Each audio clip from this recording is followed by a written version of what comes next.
This is going to be another vlog, but this time we're going local and we're going to Iloilo City.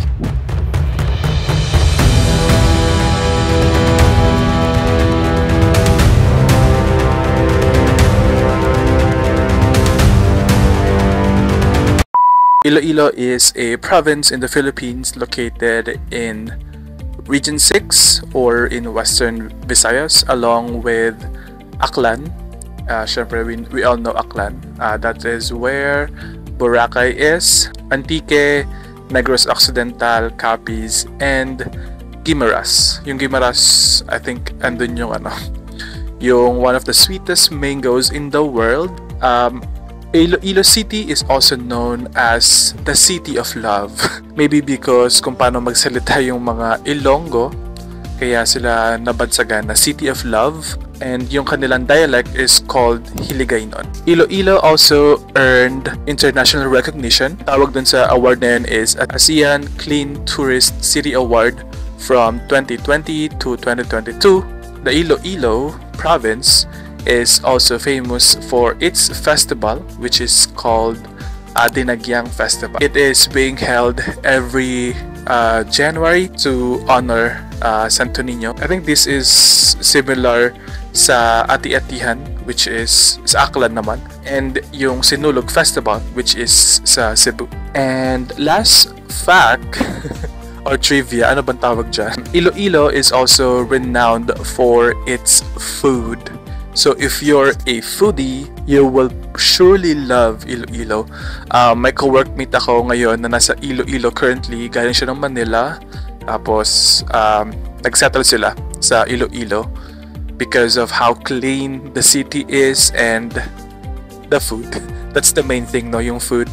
Lapaz, Batchoy, Molo, saka yung bizcocho is galing sa Iloilo, or they were originated from Iloilo. Okay, let's go to the airport. Mag-adto ta sa Iloilo.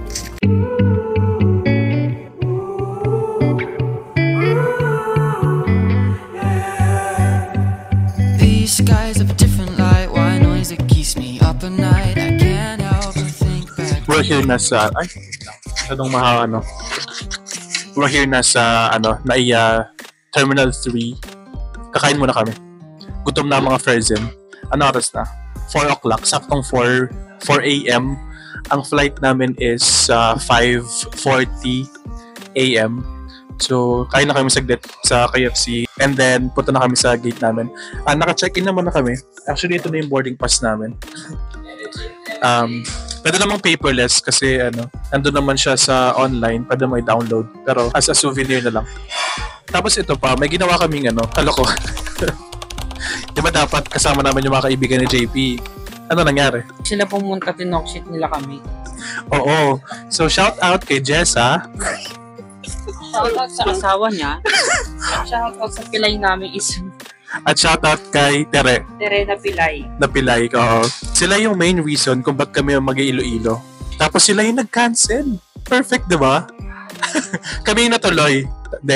Binulod namin yung ate ni JP. Susunod sila sa Iloilo bukas. Mamayang gabi yung flight nila. Mauna lang kami. Meron lang sila kasi yung upuan namin, yung seat namin, magkahiwalay. 20A ako, tapos siya 20C. So may nakaupo sa gitna namin. Tapos yung tatlo magkakatabi. Sila 20 D, E, F. So hopefully walang umagaw ng seat nila para doon na lang kami upo.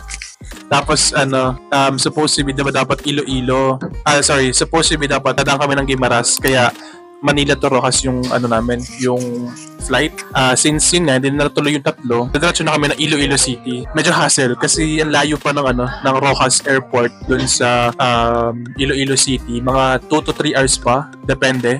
Mas matagal pagka bus, pero pagka van, I think medyo mas madali ng kaunti. So, instead na dadaan kami ng Guimaras, ng Gigantes Island. Kaya kami nag-Rojas Airport. Diretso na kaming Iloilo City. Tapos, mag-chill na lang siguro kami dun sa Airbnb namin. Kasi yung Airbnb namin, SMDC, condo. So, libre yung parking, libre din yung pool. So, baka mag-staycation kami for a day. Nag-staycation sa sa Iloilo. So, I think yun lang. Magkano yung pamasahe namin? Para nasa 1.8 balikan. Pero again, yun Manila to Rojas, tapos Iloilo City to Manila. I think yun lang. Let's eat.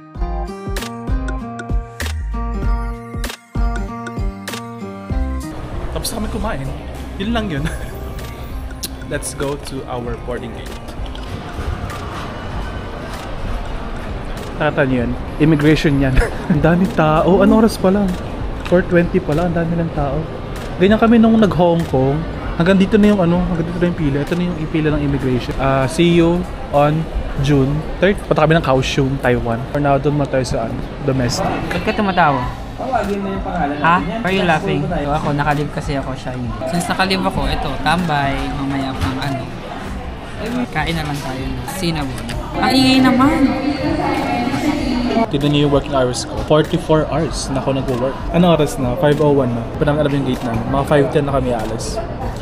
Tapusin ko lang to and then we're off to Rojas. Rojas muna before Iloilo. Meron na kaming gate 133B which is nasa baba. Ang dami pala tao ng ganitong oras. This is Naiya Terminal 3 domestic area. 131 to 134 sa baba. Ito pala. Haba ng haba ng escalator.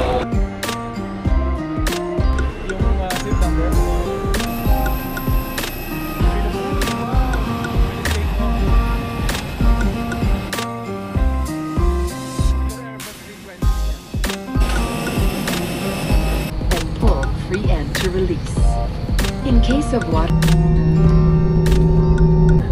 who will demonstrate the safety features of this area? In fairness kayo Cebu Pack, on time naman. Nagpo-push back na kami, 5:40 pa lang. Thank you Cebu Pacific. Thank you sa pa-piso sale. Huwag tayo maingay kasi piso sale lang pala nakuha. Baka sabihin nila mahirap tayo. Oh, tapos nasa window seat pa siya. Kapal na mukha, no? Nagpiso sale na nga, nasa window seat pa.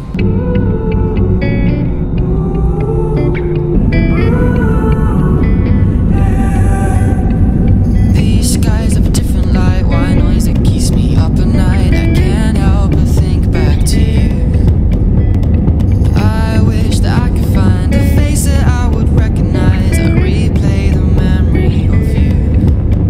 It's been hard, you know I wanted to stay close to God, but there was no other way. Did you wait? 'Cause I've been counting the days, and I'm calling up to say I'm coming home to you. I'm coming home to you. I'm coming home to you. And I know that it's time with you, but I'm coming home. Hold on to my embrace this time, I promise it won't break. I'm hoping the things haven't Nakarating na namin sa Rojas. Life took us Airport far ba? apart. International airport ba siya? Parang airport lang. Okay, ayun nga. 1 hour lang. Almost hindi. Actually, parang 50 minutes lang yung biyahe. Tapos may sabihin si JP kasi yung about kila Jessa. Kaya sila hindi nakasama kasi nga may mga nangyari. Be specific naman sa mga nangyari. Hindi, si Jessa kasi nanganak. Hindi, buntis. Very delicate yung pregnancy niya. Oo, delikado. So, kailangan na mag-bed rest. So, ayun.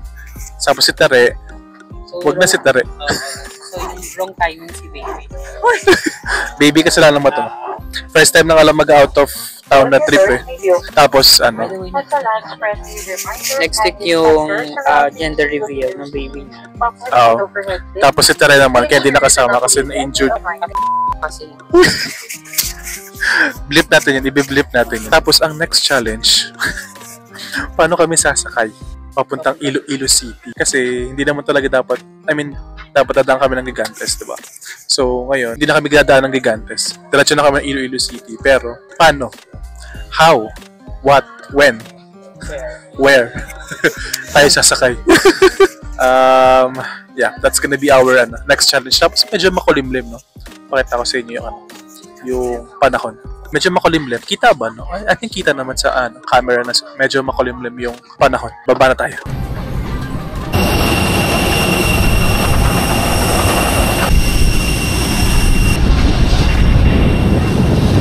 Meron dito ano, tourist information desk. Tanong tayo. Sumakit yung tenga ko sa flight. Ang sakit sa tenga. Di ba sumakit tenga mo? Sakto lang. Di pag sumasakit naman yung tenga ko, natatanggal ko naman siya kasi nagagawa. Yung tenga mo natatanggal. Oo, nalalagay ko muna sa bulsa. Oo, para hindi sumakit. Oo, nagtanong kami dun sa information center. Ay, center ba siya? Hindi siya center. Parang security guard. Security guard lang siya. Pero tourist something. Magsakay daw kami ng tricycle dito papuntang ano. Papuntang, wait lang, nawawala yung train of thought. Papuntang terminal. Kasi di ba nga pumunta kami ng Iloilo City. So, sakay daw kami ng terminal dito. Ay, sakay daw kami ng tricycle dito papunta dun sa terminal. Tapos may mga series ng bus papunta Iloilo City. Let's see kung magkano. Ito na lang pala yung mga tricycle. Labas lang nung ano. Labas lang nung airport. Ito na. Yun na yun. Let's see kung magkano ang tricycle. May cash naman kami dito. Pero magkano na yung cash namin. Shining on a cloudy day, and it don't matter what you say, 'cause even if the sky is falling, I'ma do it anyway. So save your worries, slide your love in. I can feel that good things coming. Finally believe that it's gonna be a bright one here. Dito kami binaba ni Kuya na ano, na tricycle driver. Ito may Iloilo na aircon. Let's go. Check natin kung magkano yung pamasahe. Let's go. Iloilo aircon. Ano to? Ceres. Dito kami sa bus. Ano to? Ceres na bus. 259 daw yung pamasahe. Each papuntang Iloilo City. Hindi ko sure kung gaano katagal yung biyahe. Alam mo kung gaano katagal. Parang mga 3 hours. 3 hours yata. So we'll see. Hindi naman kami naligaw. Dito kami binaba ni Kuya doon ni Kuya driver sa dito sa station na to. Hindi ko sure kung anong pangalan nung estasyon na to. Estasyon. Okay. Ano yung food vlogger? Dalawa yung lumabas oh. Dito kami binaba ni Kuya driver na terminal. Hindi ko sure kung anong pangalan ng terminal, pero yeah. Ito aircon to. Medyo hindi ko sure kung hindi siya malamig kasi hindi pa naandar. Pero aircon to. Hindi ko sure kung magkano ay kung gaano katagal yung biyahe. We'll see. Ibinayaran namin sa tricycle 100 pesos each. Actually, sabi ni Kuya doon sa tourism kanina doon sa airport. Pwede daw kami lumabas doon sa doon sa may kalsada para mas mura. Kaso yun nga, medyo malayo siya doon sa mismong airport and pagod na kami. Ganit ako ng shift. So, pinatos na namin yung 100. At least convenient to. Okay. Anong oras kaya aalis to? Anong oras na ba ngayon? 7:20 na. Let's see kung anong oras siya aalis. Konti pa lang yung ayun. Konti pa lang yung pasahero. We'll see.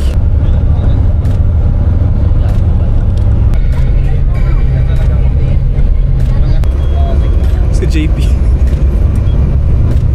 Kaya na po siya naku-confuse pag kinakausap siya na konduktor. Kasi nagbibisaya. Ay, hindi ka lang magbisaya pa siya or Hiligay na. Nasa Rojas kami. So hindi ko sure kung ano yung dialect dito. I think Bisaya ata. Or I think Hiligay na. Or Bisaya, whatever. Kaya na po siya kinakausap ni Kuya. Pag kinausap siya ni Kuya, tumitingin sa akin kung anong ibig sabihin. Sabi ko lang, Parang clueless siya sa mga nangyayari sa mundo. Diba sabi ni Kuya kanina, dowa ka mo. So, dalawa kayo. Tapos, parang confused siya kami kung ano yung sinasabi ni Kuya. sabi ko, ha? Parang nag-review muna ako. Oo, dapat nag-review ka ng mga local dialect. Ano ba yan? Eh ako medyo nakakaintindi ako ng Bisaya. Konti lang. Yun, mga basic. Katulad nun. Sabi, dowa ka mo. Sabi, dalawa kayo. So, ayun. Nakaka-survive pa naman kami so far. Hindi ko ako hindi na. Bababa na siya dito. Excuse me? Bababa na siya dito. Ano to? Yung pamasahe pala namin 259 each. Tapos plus 20 pesos dun sa luggage. Kasi meron kami luggage dun sa baba. And andito pa rin kami sa somewhere, hindi ko alam. Basta somewhere sa Rojas. Marang mga ano pa lang kami, mga 52 minutes pa lang kami nagbabiyahe.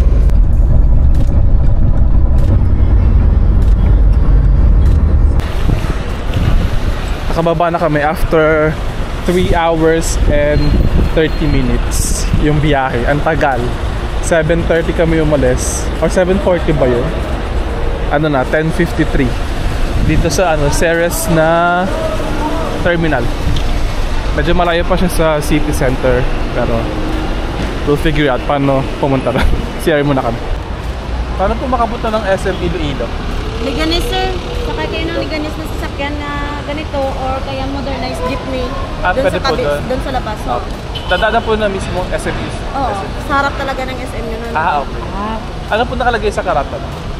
Kung modernized yung sasakyan nyo, Joroshili yung pangalan.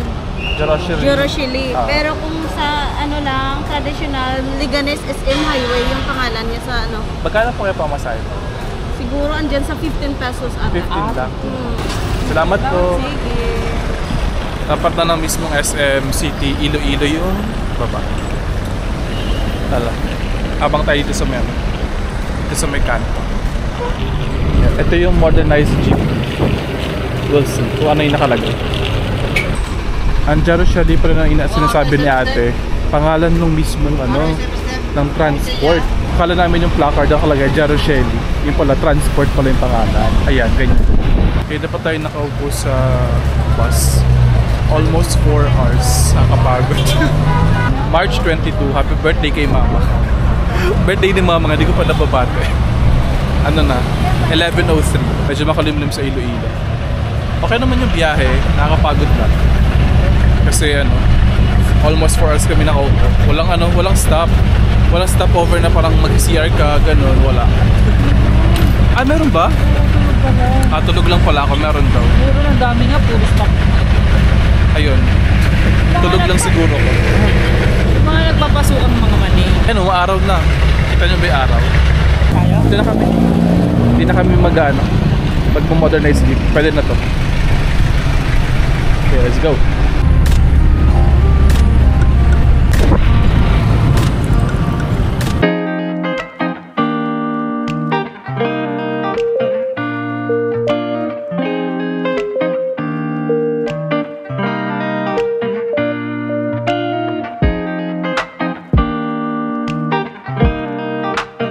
Hindi na ako nag-vlog dun sa SM kasi kumain lang naman kami saka nagantay na oras and almost 2 PM na and yung Airbnb namin dito lang naman sa likod nung SM. Ito yung SM Iloilo.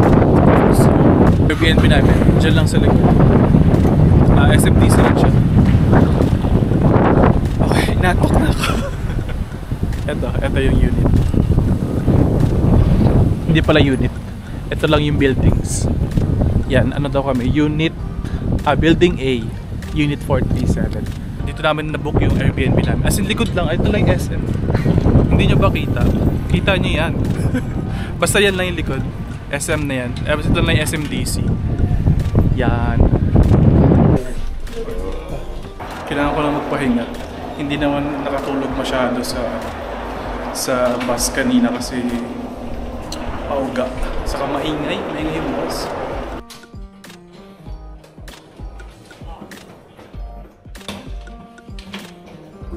This will be our room for the next 3 days. Buti may full-length mirror dito.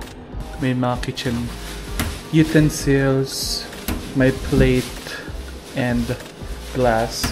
Kompleto na pala eh. Pwede ka naman mag-init ng pagkain, mag-init ng tubig, may fridge, may 2 kama, saka may isang ano tawag sa ganyang kama? Folding bed. Hindi. Sofa bed. Pwede ba ito buksan? Ayan, pwede. Nabubuksan. Wow, ito agad yung pool. Ang ganda. Nice. Ito na pala agad yung SM mo. Ito na yung SM. Diba, tumambay kami dyan. Nagantay lang kami ng check-in. Siguro mga 3 hours or 2.5 hours kami nagantay. As in, walking distance lang. Mga 2 minutes or 3 minutes na lakad. Ang ganda ng pool. Ang laki. Ganda ng view in fairness. Ano to? SMDC. Wow. Okay. Good find naman itong itong condo na search ko. Super lapit lang niya sa SM. So tayo may hirapang maglakad or mamili ng mga kailangan if ever. Tara, idlip muna tayo. Wait, magkano ba to? Magkano pa to na book? Wait, check ko. 6339 for for 3 nights. Tama ba? Saturday night, Sunday night, saka Monday night. So, 3 nights. Tama. 3 nights na yung 6339. Tapos good for 5 na yung the book ko. So, nasa around magkano lang siya per night? 2K? Mga 2-1 plus. Pwede na, no? Per night, 2-1 plus. Tapos 4 kaming adult kasi. So, 4 kami maghahating adult doon sa price. So, all goods. Okay, tara. Idlip muna tayo. Kami pala. May bayad daw yung pool, 150. 150 pesos yung bayad. Hindi ko sure kung 24 hours ba siya or good for today. Pag nagbayad kami ng 150, good for today lang ba or 24 hours. Pero let's see. Pero nga, matutulog na muna kami. Papahinga lang saglit.